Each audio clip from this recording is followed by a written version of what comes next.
ಪಕ್ಷವನ್ನು ಧ್ವಂಸ ಮಾಡಿದ್ರು. ಅದೇ ರೀತಿ TDP ಕೂಡ ಧ್ವಂಸ ಆಗಿ ಹೋಗ್ಬಿಡುತ್ತೆ ಅನ್ನುವಂತಹ ಒಂದು ಭಯದ ವಾತಾವರಣ ಸೃಷ್ಟಿ ಮಾಡಿಸ್ತಾ ಇದ್ದಾರೆ ವಿಪಕ್ಷದವರು. ಹೌದು, ವಿಪಕ್ಷಗಳ ಮಧ್ಯದಲ್ಲಿ ಇವೆಲ್ಲ ಸಹಜ ಸಾಮಾನ್ಯ. ಈ ಒಂದು ನಿಟ್ಟಿನಲ್ಲಿ, ಈ ಒಂದು ನಿಲುವಿನಲ್ಲಿ, ಈ ಒಂದು ಕಾರಣಕ್ಕಾಗಿ NDA ಸರ್ಕಾರ ಮುರಿದು ಬೀಳುತ್ತಾ ದೊಡ್ಡ ಯಕ್ಷ ಪ್ರಶ್ನೆ ಇದು. ಏನಕ್ಕಂತಂದರೆ ಚಂದ್ರಬಾಬು ನಾಯ್ಡು ಅವರು ತೆಲಂಗಾಣದ CM, ಕಾಂಗ್ರೆಸ್ CM ಅವರನ್ನು ಒಂದು ಸ್ವಲ್ಪ ಹೊಗಳಿದ್ರು ಮೊನ್ನೆ ಒಂದು ಫಂಕ್ಷನ್ನಲ್ಲಿ.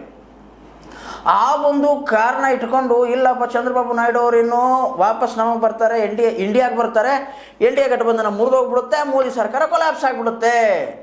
ಆಮೇಲೆ ಇತರ ಜೊತೆಗೆ ಇನ್ನೂ ಒಂದು ಆರೋಪ ಮಾಡ್ತವ್ರೆ. ಅಂದರೆ ಏನಪ್ಪ ಅಂತಂತಂದರೆ ವೆಸ್ಟ್ ಬೆಂಗಾಲದಲ್ಲಿ, ಪಶ್ಚಿಮ ಬಂಗಾಳದಲ್ಲಿ ಏನಂತಾರೆ ನೀವು MLAಗಳನ್ನು ಕಳ್ಳತನ ಮಾಡಿಸವ್ರೆ, MLAಗಳನ್ನು ಮುದ್ದಾಮಾಗಿ ಸೋಲ್ಸವ್ರೆ ಅನ್ನುವಂತಹ ಆರೋಪಗಳು ಮಮತಾ ಬ್ಯಾನರ್ಜಿ ಅವ್ರು ಮಾಡಿ ಕೋರ್ಟ್ಗೆ ಹೋಗೋರೆ. ಇವಾಗ ಸುಪ್ರೀಂ ಕೋರ್ಟಲ್ಲಿ ಐತೆ ಕೇಸು, ಅದೆಲ್ಲ ನಡೀತಾ ಇದೆ.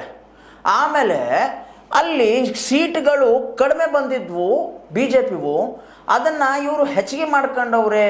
ಎಲೆಕ್ಷನ್ ಕಮಿಷನ್ ಮೇಲೂ ಕೂಡ ಇವರು ಆರೋಪ ಮಾಡ್ತವ್ರೆ. ಎಲೆಕ್ಷನ್ ಕಮಿಷನ್ನ ಏನಂತಾರೆ ನೀವು ಹೆಡ್ ಮೇಲೂ ಕೂಡ ಇವಾಗ ಕೇಸ್ ಹಾಕಕ್ಕೆ ನಿಂತವ್ರೆ ಮಮತಾ ಬ್ಯಾನರ್ಜಿ ಅವರು.